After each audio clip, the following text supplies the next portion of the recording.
อดเตียเกียนะจะเยอะนะพออยู่นะลองกันดู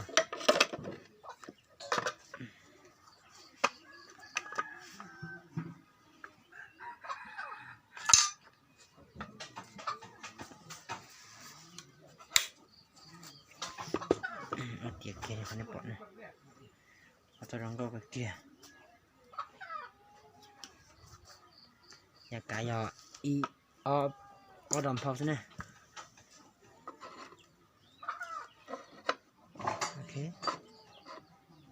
ให้ขึ้นเลยเราตัวลงกันก่อนนะ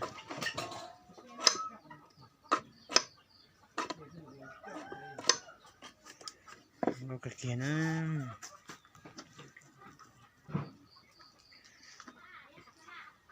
ยังรู้ๆซะนะ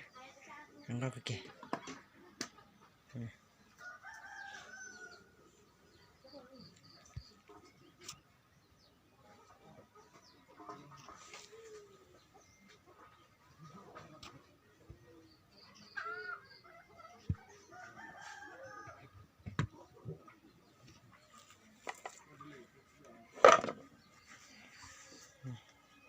ชาหน่อยโผล่ดีนะเนี่ยคนชมก็เนี่ย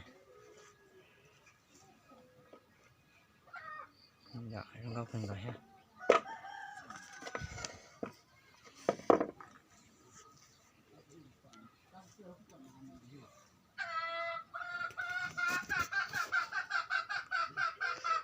xin chị luôn này